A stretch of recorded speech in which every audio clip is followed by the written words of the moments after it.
रात को मुझे बहुत बुरा सपना आया। मैं इस सपने के बारे में किसी को बता भी नहीं पाई। मैं बहुत डर कर उठी। जब मेरी नज़र अपनी साड़ी पर पड़ी तो मेरे होश उड़ गए। मुझे लगा जैसे मैंने जो सपना देखा है वो सच हो गया है, लेकिन मुझे नहीं पता था कि ये सिर्फ एक सपना था। मैंने तुरंत अपने बेटे के बारे में सोचा। मुझे उसके पास जाने से पहले अपने कपड़े साफ करने थे और नहाना था, क्योंकि मुझे चिंता थी कि मेरे कपड़ों पे क्या लगा था। इसका क्या मतलब हो सकता था? ये कैसे हो सकता था? क्या मेरे कमरे में कोई आया था? मेरे पति को तो इस दुनिया को छोड़े हुए काफ़ी समय हो गया था। मैं एक विधवा थी और मैं अपने बेटे के साथ रहती थी। पूरा पड़ोस मेरे बेटे के बारे में बातें करता था, लेकिन मेरे लिए वो मेरा राजा बेटा था। यहाँ तक के मोहल्ले के लोगों ने भी मुझसे कहा था कि तुम्हारा उसके साथ रहना ठीक नहीं है, लेकिन मैं नहीं मानी और कहती कि मेरा बेटा अपना है। लेकिन फिर एक रात मेरे साथ कुछ ऐसा हुआ कि मैं हैरान रह गई और मैं ये सोचने पर मजबूर हो गई कि ये सब मेरे बेटे ने ही किया है, लेकिन वो इतना बुरा भी नहीं हो सकता था।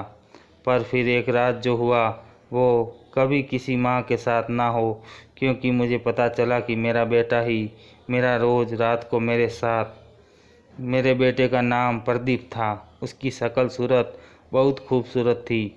वो कहता था कि सिर्फ एक ही शक्ल अच्छी है मेरे पास, बाकी कुछ नहीं है। बात भी कुछ ऐसी ही थी। हमारे पास खाने पीने को कुछ नहीं था। जब इसके बापूजी इस दुनिया में से गए तो ये एक आंसू भी नहीं रोया। सब कह रहे थे इसने अपने दुख को दिल में रख लिया है, लेकिन ऐसी बात नहीं थी। सब लोगों ने कहा कि अब तुम्हें ही अपनी माँ का ख्याल रखना है। उसने सबके सामने यही कहा कि हाँ, ख्याल नहीं रखूँगा तो कौन रखेगा। लेकिन उसके बाद उसने घर का कोई ख्याल नहीं किया था। घर में ऐसे दिन भी आए कि घर का सारा सामान बेचना पड़ गया था। फिर एक दिन वो कहीं से कुछ पैसे लेकर आया और कहने लगा कि इतने ही पैसे रोज़ आ जाएंगे। मैंने कहा कि इतने पैसे रोज़ आएंगे तो हम लोग तो अमीर हो जाएंगे। उसने कहा कि हाँ, कुछ पाने के लिए कुछ खोना पड़ता है। मुझे इसकी ये बात समझ नहीं आई कि उसने ऐसी स्थिति में ये क्यों कहा कि कुछ पाने के लिए कुछ खोना पड़ता है। मेहनत करके करेंगे तो ही पैसा मिलेगा। पर जब मैं उससे पूछती थी कि वह क्या काम करता है तो मुझे बताता ही नहीं था। कहता था कि बहुत ही मेहनत का काम करता हूँ, खून पसीने की कमाई होती है मेरी।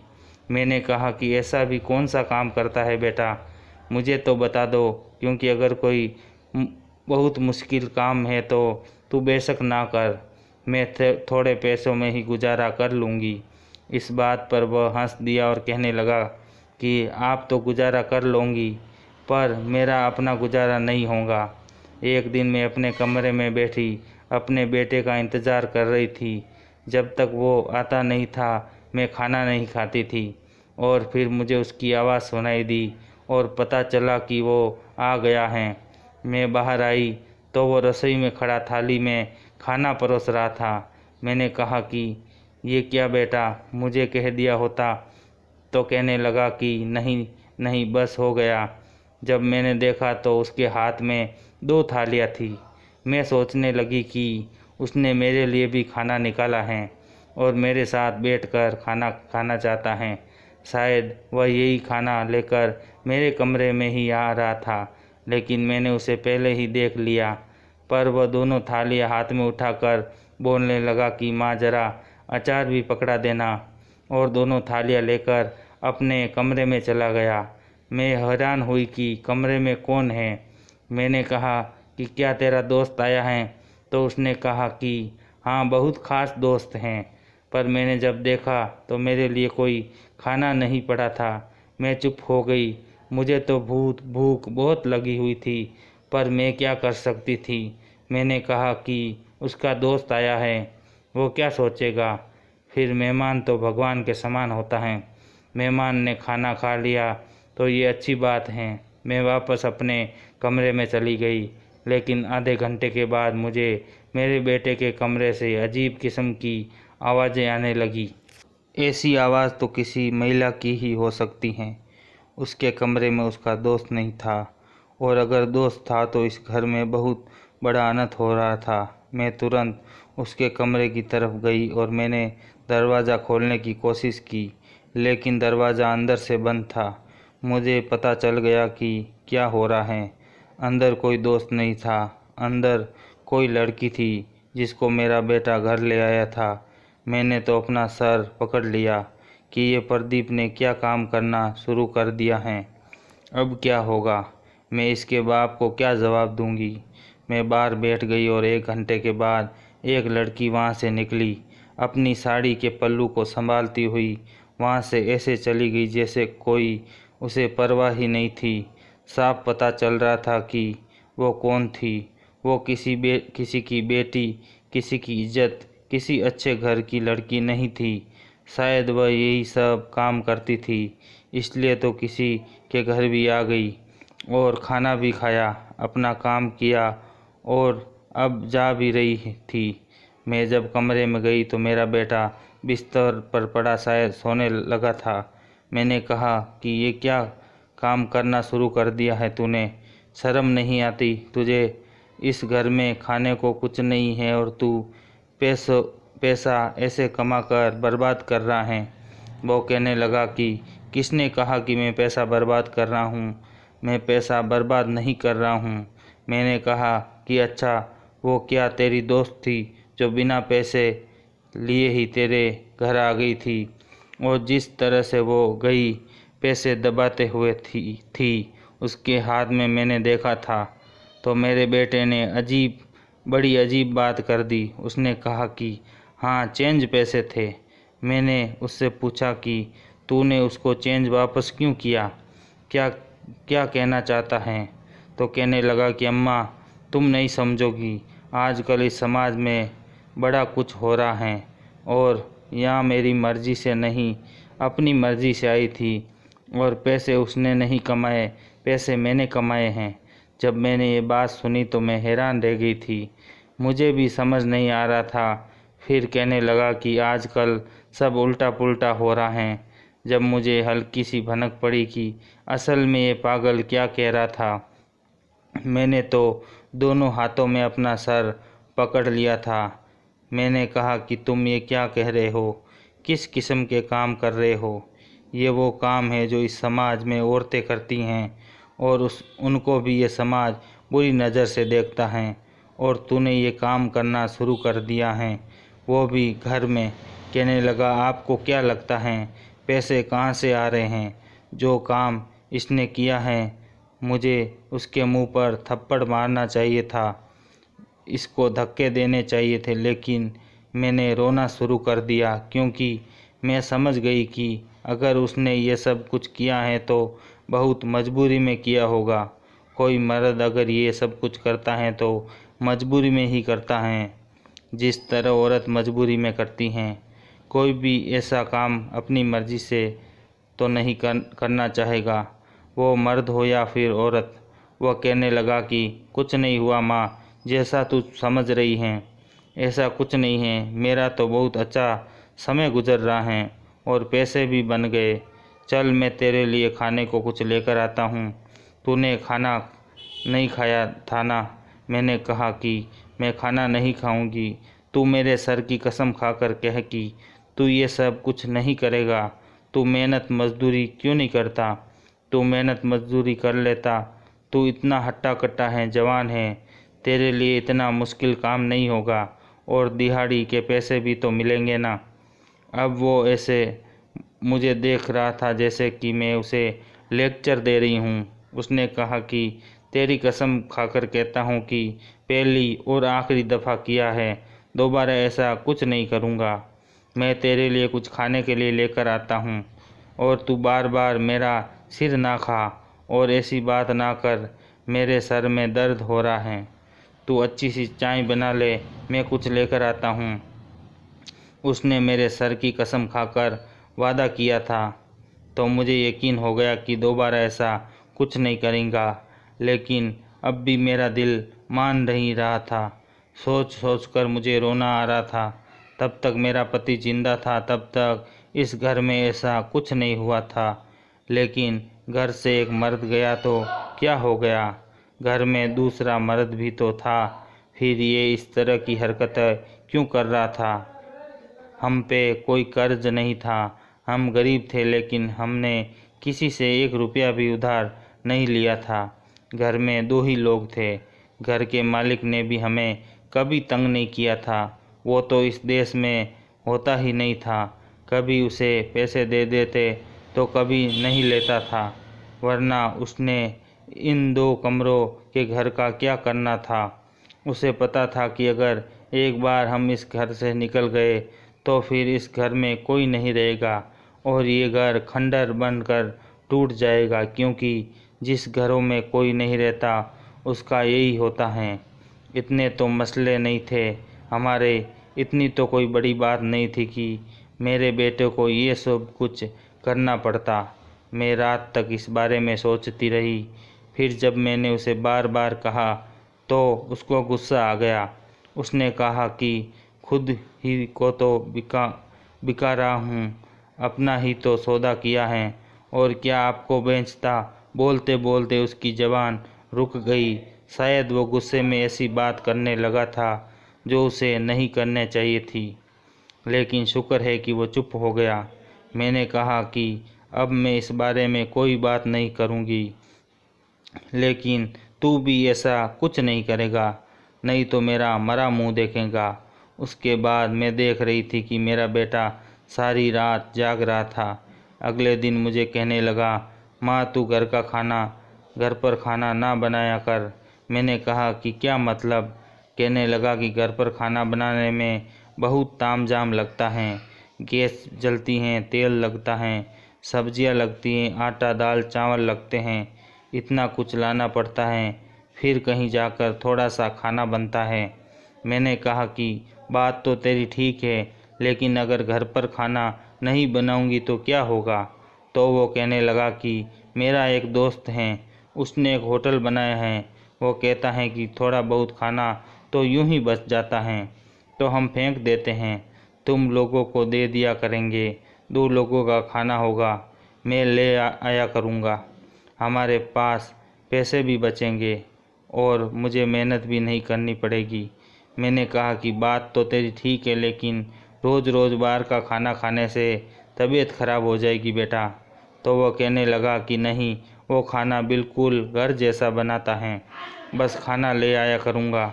अब मेरा बेटा ही खाना लेकर आता। सुबह हम लोग चाय पी लेते, बाकी दोपहर को वो खाना लाता, और रात को भी खाना बहुत अच्छा होता था और बहुत सारी चीज़ें होती थी। ठीक कह रहा था मेरा बेटा, अगर इतनी सारी चीज़ें घर में बनाते तो बहुत खर्च हो जाता, और फिर अच्छा खाना खाकर मुझे नींद ऐसी आती थी कि मुझे पता ही नहीं चलता था कि मैं कहाँ हूँ। सच कहते हैं कि इंसान का पेट भरा हो तो उसे बहुत अच्छी नींद आती है। सुबह उठती तो बदन टूटने लगता था। शायद ज़्यादा सोने की वजह से मेरे शरीर में दर्द हो रहा था, क्योंकि मुझे कभी भी इतना आराम करने की आदत नहीं थी। अब घर में ना तो मुझे खाना बनाना होता था और ना ही कोई काम करना होता था। पूरा दिन ऐसे ही गुजर जाता और पूरी रात में ऐसी नींद आती कि मैं हैरान रह जाती। मुझे आज तक ऐसी नींद नहीं आई थी। बार बार अपने बारे में सोचती। मेरी ज़िंदगी बहुत बुरी थी। जवानी में ही मेरे माँ बाप ने ज़बरदस्ती मेरी शादी करा दी थी। कहते हैं कि बाद में अच्छा रिश्ता नहीं आएगा। अभी लड़का जवान है तो अच्छा रिश्ता, लड़की जवान है तो अच्छा रिश्ता मिल जाएगा, लेकिन रिश्ता अच्छा नहीं था। मेरा पति मेरे साथ बिल्कुल भी अच्छे से नहीं रहता था। मुझ पर हाथ उठाता था, झापड़ तो ऐसे मारता जैसे कि मजाक कर रहा हो। कभी तो बिना वजह ही मार दिया जाता था, और फिर उम्र में भी मुझसे बहुत बड़ा था। मुझे लगा कि मेरी उसके साथ ज़िंदगी गुजर रही है, वो मेरी सज़ा है। लेकिन मेरी सज़ा तो तब शुरू हुई जब मैं जवानी में ही विधवा हो गई। अब क्या, खाना पीना तो अच्छा चल रहा था, पर पूरा दिन इस घर में अकेली बैठी रहती थी। तभी सोचती थी कि प्रदीप की शादी करवा देती हूँ तो घर में एक बहू आ जाएंगी, छोटे छोटे पोते आ जाएंगे। पर मेरे अंदर जो दिमाग था वो एक दादी का नहीं था। अब तो मैं खुद ही जवान थी, पर यह भी तो नहीं कर सकती थी कि किसी और से शादी कर लेती। मेरा किसी और से शादी करने का मन ही नहीं था। अब मेरी शादी से मन उठ गया था। ये जो पुरुष होते हैं ना, ये कभी भी महिलाओं के दुख दर्द को नहीं समझ सकते। उनके लिए औरत सिर्फ एक चीज़ होती हैं, कभी उसके ज़्यादा नहीं होती। कभी उनसे अपने काम, घर के काम करवाते, कभी अपने बच्चे पैदा करवाते, कभी अपने माँ बाप की सेवा करवाते, तो कभी अपने मन मर्जी की करते। औरत क्या सोचती हैं, क्या चाहती हैं, ये तो कभी नहीं सोचते। पूरा दिन घर में अकेली बैठी रहती हैं। मेरे बेटे को ही मेरा ख्याल था, बस इतना ख्याल तो करता था कि मेरे लिए पका पकाया खाना लेकर आता, ताकि मुझे खाना ना बनाना पड़े, और फिर रात को मेरे पास बैठ जाता। एक दफ़ा मैंने ये कह दिया कि मुझे भूख नहीं है, तो कहने लगा, अरे पूरी रात पड़ी हैं, आपको बीच में भूख लग जाएगी, और फिर ये खाना घर का तो ही है कि थोड़ा बचा हुआ होगा तो खा लेंगे। होटल का खाना है, जल्दी ख़राब हो जाता है, इसको अभी खा लो। भूख नहीं है तो भी खा लो, नहीं तो फिर आधी रात को भूख लग जाएगी। मैंने कहा कि नहीं बेटा, मेरा दिल नहीं कर रहा है, तो उसने मुझे अपने हाथों से खिलाया। आजकल के बच्चे ऐसे नहीं हैं जिसको अपने माँ बाप का इतना ख्याल हो। आजकल तो कोई भी किसी का इतना ख्याल नहीं रखता जितना मेरा बेटा रखता था। मैंने उसे बातों बातों में कहा कि बेटा, मैं तेरी शादी करवाना चाहती हूँ। इस बात पे वो हंसने लगा और कहने लगा कि आज मैं भी यही सोच रहा था, लेकिन उसके लिए तो थोड़े पैसे जमा करने होंगे ना माँ, और ये घर भी छोड़ना होगा। यहाँ पर तो एक भी अच्छा कमरा नहीं है, फिर उस लड़की को कहाँ रखेंगे। मैंने कहा कि हाँ, पैसा तो जमा करने पड़ेंगे, लेकिन हम गरीब लोग हैं, पैसा कहाँ से जमा करेंगे। वो कहने लगा कि आप चिंता ना करो, पैसों का इंतज़ाम हो जाएगा। आप एक काम करो, मेरे लिए एक अच्छी सी लड़की देखो। तो मैंने कहा कि तेरी क्या शर्त है, तुझे कैसी पत्नी चाहिए। तो वो कहने लगा कि बस लड़की सुंदर हो और सुशील होनी चाहिए, दुबली पतली होनी चाहिए, मेरे साथ अच्छी लगनी चाहिए, और मैं किसी से कम हूँ क्या, और पैसों की परवाह नहीं करो। अब पैसे आ जाएंगे और बहुत पैसे आएंगे। एक बड़ा सा काम फंसाया है, माँ प्रार्थना करो कि वो काम हो जाए, तो फिर हमारी ज़िंदगी ऐसे गुजरेगी कि फिर आपको भी कभी कोई काम नहीं करना पड़ेगा। मैंने कहा कि मैं कौन सा काम करती हूँ। तो इस बात पर वो थोड़ा सा घबरा गया था और उसने कहा कि हाँ, आप काम नहीं करती, लेकिन मेरा तो काम करती हो ना। बस आपकी बहू आ जाएगी तो ये सारे काम करेगी, मेरे भी काम वही करेगी, घर के भी काम वही करेगी, और आपके लिए खाना भी वही बनाएगी। मेरा बेटा कितनी अच्छी बातें कर रहा था। उसकी बातें सुनते सुनते ही मैं कब सो गई मुझे पता ही नहीं चला। जब मेरी आँख खुली तो मुझे बड़ा अजीब लगा। वो क्या सोचेगा कि मैं अपनी माँ से बात कर रहा था और मेरी माँ घोड़े बेचकर सो गई। लेकिन जब मैं सुबह उठी तो ये देखकर हैरान रह गई कि मेरे कपड़ों पर कुछ गंदा लगा हुआ था। और ये क्या चीज़ था, ऐसा लगता था कि कुछ सफ़ेद सफ़ेद लगा है। मैं घबरा गई। मैंने कहा कि जब मैं सोई थी तो मेरे बदन पर कपड़े साफ थे। मैं फ़ौरन से कपड़े बदलने चली गई। मुझे लगा कि चलो कुछ लग गया होगा, लेकिन अब रोज़ ऐसा ही होता कि पूरी रात मुझे नींद आती कि अपने बारे में ही पता नहीं होता। जब सुबह उठती तो मेरे कपड़ों पर कुछ गंदगी सी लगी होती थी, जिसका मुझे कुछ समझ नहीं आता था कि कब लगी और कैसे लगी। मुझे याद भी नहीं होता था। मेरे बेटे ने मुझसे सारे काम ही ले लिए थे। अब मेरा कोई काम ही नहीं था। खाना मुझे बनाना नहीं होता था, तो मैं घर से बाहर कोई चीज़ लेने भी नहीं जाती थी। लेकिन आज मेरा दिल बहुत उदास हो गया था, तो मैं बाहर निकल गई। ऐसे ही दुकान चली गई। जब वहाँ पे मुझे मोहल्ले की एक औरत मिली। पहले तो मुझे देखकर ऐसे मुंह बना रही थी कि जैसे मुझसे बात नहीं करना चाहती। फिर थोड़ी देर बाद मेरे पास आ गई और कहने लगी कि तुमसे एक ज़रूरी बात करनी थी। सुमन बहन, तुमसे ये क्या काम शुरू कर दिया है? तुम्हारा पति इस दुनिया में से क्या गया? तुमने तो सारी शर्म बेंच खाई है। तुम्हारे घर में क्या हो रहा है तुम्हें पता है?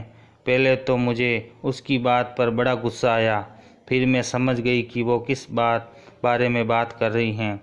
उस दिन वो लड़की ना थी हमारे घर में, और फिर जिस तरीके से वह कमर मटका के जा रही थी तो जाहिर है कोई भी उसे देखकर पहचान लेता कि वह क्या काम करती हैं।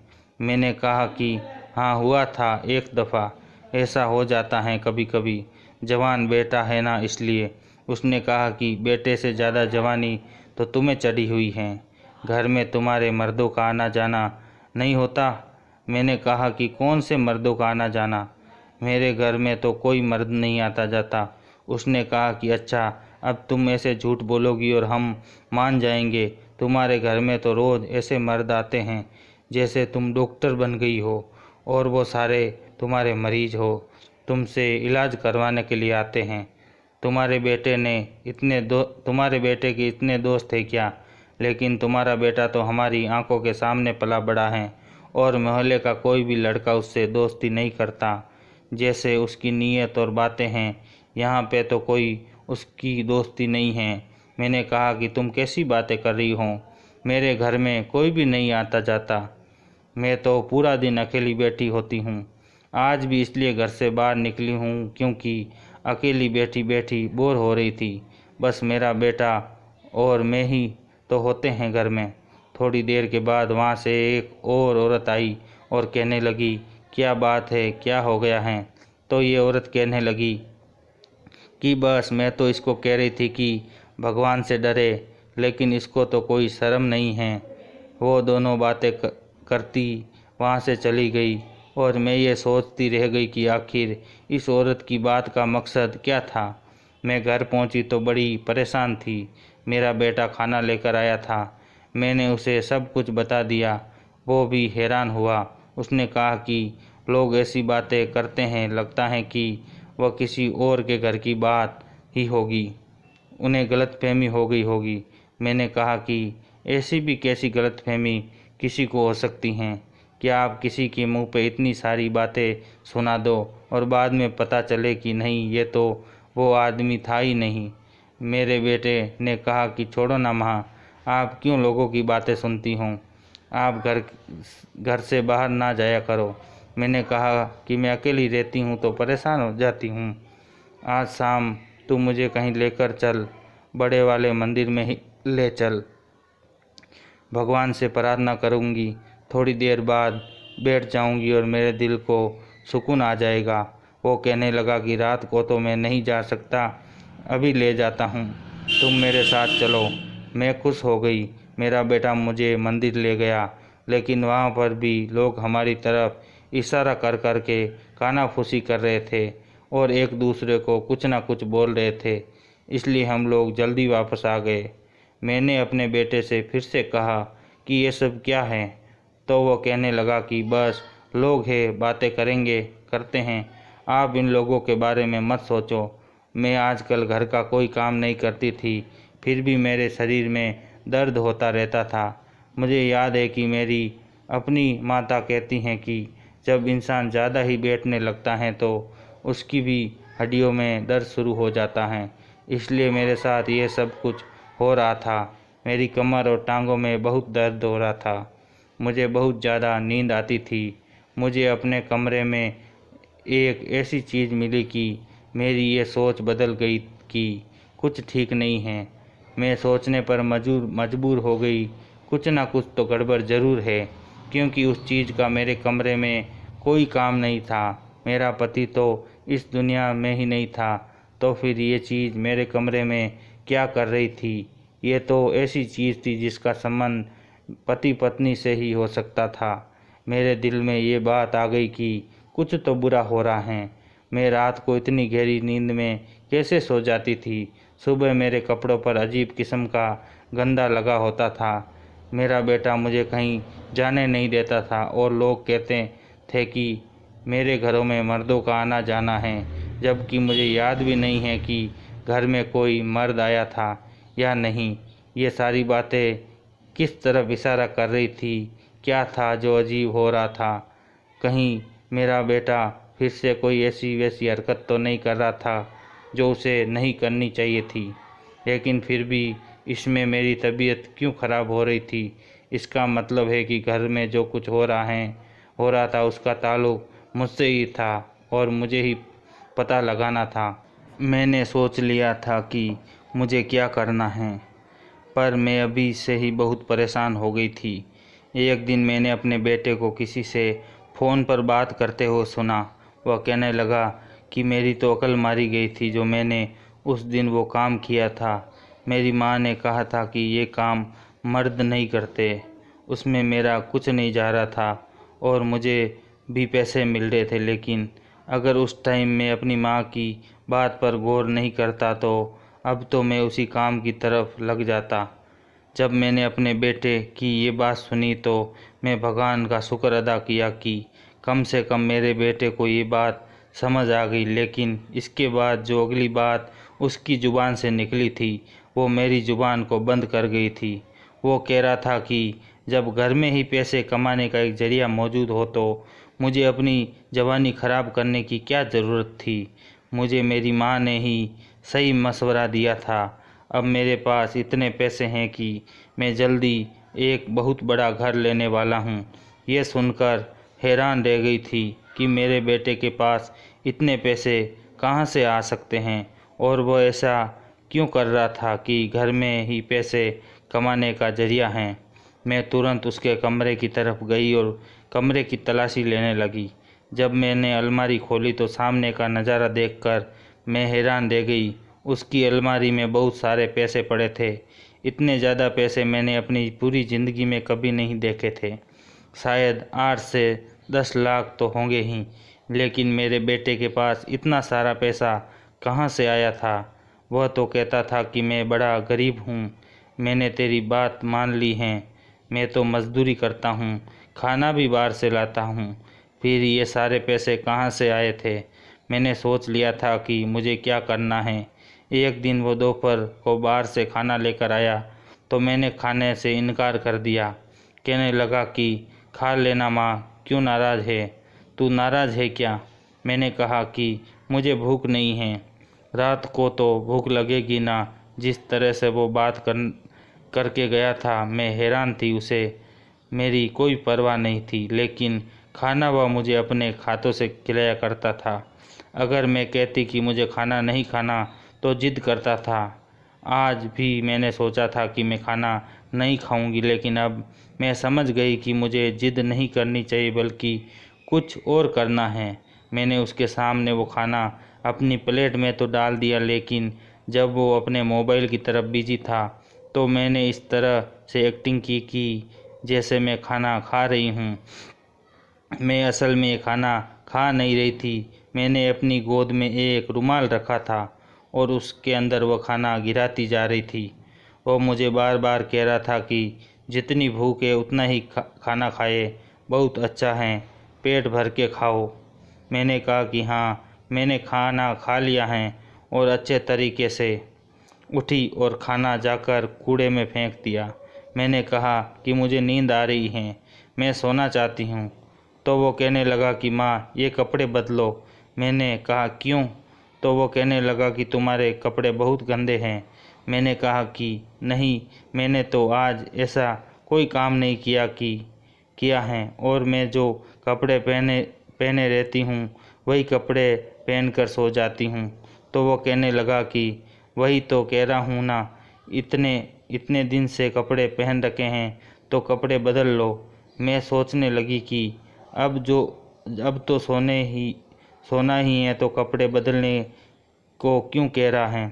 फिर मैंने सोचा कि शायद उसके पीछे भी कोई बात होगी, मुझे इससे ज़्यादा सवाल नहीं करना चाहिए। मैंने कहा कि ठीक है, मैं कपड़े बदल लेती हूँ। इस बात पे वह बहुत खुश हो गया। मैं कपड़े बदलकर हाथ मुँह धोकर अपने कमरे में आ गई और सोने का नाटक करने लगी। पर मैं सोच रही थी कि मुझे फिर से इतनी ज़्यादा नींद आ जाएगी और मैं सो जाऊंगी और पता नहीं कर पाऊंगी कि मेरा बेटा रात भर करता क्या है। लेकिन ये क्या, आज मुझे नींद नहीं आ रही थी। वो बार बार मेरे कमरे में झांक रहा था, इससे कि उसे शक हो जाए। मैं सोने का नाटक करने लगी, क्योंकि मुझे नींद इसलिए नहीं आ रही थी कि मैंने आज खाना नहीं खाया था। इसका मतलब वो खाने में नींद की कोई ना कोई दवा ज़रूर मिलाया करता था। लेकिन ऐसा क्यों करता था, ये बात अभी भी मैं जान नहीं पाई थी। मैं सोने का नाटक करने लगी। थोड़ी देर के बाद वो कमरे में दाखिल हुआ और आकर मेरे साइड पर लेट गया। मैं सोचने लगी कि यहाँ पे क्यों सो रहा है, जबकि ये तो अपने कमरे में सोता है। मैं बिल्कुल ही नहीं हिल रही थी, सोने का नाटक कर रही थी, लेकिन असल में जाग रही थी और उसकी आवाज़ और उसकी हरकत से महसूस करने की कोशिश कर रही थी कि वह क्या कर रहा है। थोड़ी देर के बाद उठकर वो वहाँ से चला गया और फिर वापस आ गया। फिर दरवाजे पर दस्तक हुई और उसने जाकर दरवाज़ा खोल दिया। कोई और आदमी घर में दाखिल हुआ और वो भी कमरे में आ गया। अब वो दोनों आपस में कुछ बातें करके हंसने लगे, मजाक करने लगे और शराब भी पीने लगे। पर वो आदमी कौन था, मैं उसकी आवाज़ से उसे पहचान नहीं पा रही थी। मेरा बेटा उसे कहने लगा कि पहली बार ही है तेरी। बस ये सुनते ही की देर थी कि मैं अचानक उठी और मैंने चिल्लाना शुरू कर दिया। वो दोनों भी हैरान रह गए और मैं घर से भाग आई। मैं बस भाग रही थी। मुझे नहीं पता था कि मैंने ये फैसला इतनी जल्दी में कैसे कर लिया कि मुझे भागना ही है। भागते हुए मैं सीधा पुलिस स्टेशन चली गई और उसको सब कुछ बता दिया। वो लोग भी हैरान थे। उन्होंने मेरे बेटे को पकड़ लिया और उससे सब कुछ उगलवाने लगे। जो बात सामने आई थी वो ये थी कि मेरा बेटा मेरी बोली लगाता था, मुझे बेच रहा था, अपने दोस्तों को बुला लिया करता था जब मैं सो जाती, तब उसके बाद ये सब कुछ होता था। मुझे बेच बेच के ही उसने वो लाखें रुपए जमा किए थे। मैंने अपने बेटे पर केस कर दिया और वो पुलिस के पास था। मेरे जो थोड़े बहुत रिश्तेदार हैं उनको मेरा एहसास तो नहीं था, लेकिन तमाशा देखने और कहानी सुनने के बाद वो मेरे साथ बैठे थे और मुझे कहने लगे कि तुम्हें तो पहले ही कहा था कि तुम्हारा इस लड़के के साथ इस घर में रहना ठीक नहीं है। तुमने इसे औलाद की तरह पाला ज़रूर, लेकिन ये तुम्हारा अपना खून नहीं है, ये तो तुम्हारे पति का बेटा था ना। मैंने कहा कि हाँ, मैं तो भूल गई कि प्रदीप मेरा सौतेला बेटा है। मैंने उसको अपने बेटे की तरह पाला था। हाँ, वो मेरा सौतेला बेटा था। जब मेरी शादी बड़ी उम्र के आदमी से हो गई थी तो उससे पहले ही 15 साल का बेटा था और वह प्रदीप था। लेकिन उसके बाद से मैंने उसे अपनी औलाद की तरह, अपनी संतान की तरह पाला था, क्योंकि मेरा बेटा बुरी नीयत का आदमी था, क्योंकि उसका बाप भी ऐसा था। मुझे लगा था कि मेरी छत्र छाया में रहकर शायद वो बदल गया, लेकिन ऐसा कुछ नहीं हुआ था। तभी वह एक नीच और गंदा काम कर रहा था। लेकिन फिर जब मैंने उसे रोका तो उसने सोचा होगा कि ये तो मेरी कुछ नहीं लगती, क्यों ना इसी का इस्तेमाल करूं। और मैं समझ रही थी कि वह सही रास्ते पर आ गया है, लेकिन असल में वह सब कुछ कर रहा था मेरे साथ। इतना बुरा हुआ कि मैं बता नहीं सकती। जब मैं हॉस्पिटल गई तो पता चला कि मैं माँ बनने वाली हूँ, लेकिन बच्चा किसका था ये मुझे नहीं पता था। मेरी ज़िंदगी बहुत बुरी है। कुछ लोगों ने मेरा साथ दिया, कुछ ने नहीं दिया। मुझे अपने लिए खुद ही मेहनत करनी पड़ी। मैंने बहुत मेहनत की। मुझे सबने कहा कि इस बच्चे को गिरा दो, लेकिन मैंने ऐसा नहीं किया। मैंने उस बच्चे को पैदा किया, वह एक बेटा ही था।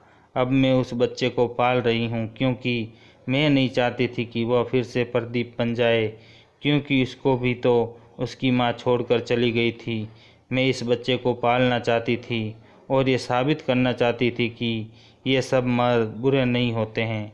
इसे एक अच्छा इंसान बनाऊंगी और ये मेरी ज़िंदगी का आखिरी सहारा भी होगा, वरना मेरे पास क्या है?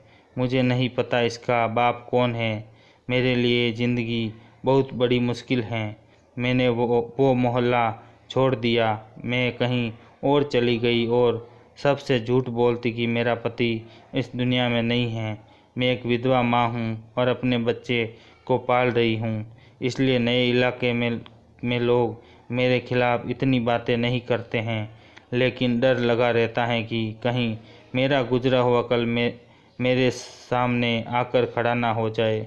अब वह बच्चा 2 साल का हो गया और इस बात को 2.5 साल का वक्त गुजर चुका था। प्रदीप पुलिस से छूट गया था क्योंकि मैं केस लड़ने के लिए वहाँ पर नहीं आई थी। उसे वैसे भी छूट जाना था। उसके बहुत से दोस्त थे जिससे उसको बचा लिया। मैं उसकी शक्ल भी नहीं देखना चाहती थी। मैंने भगवान पे सब कुछ छोड़ दिया था। भगवान ही मेरा साथ देगा और बुरे के साथ बुरा होगा।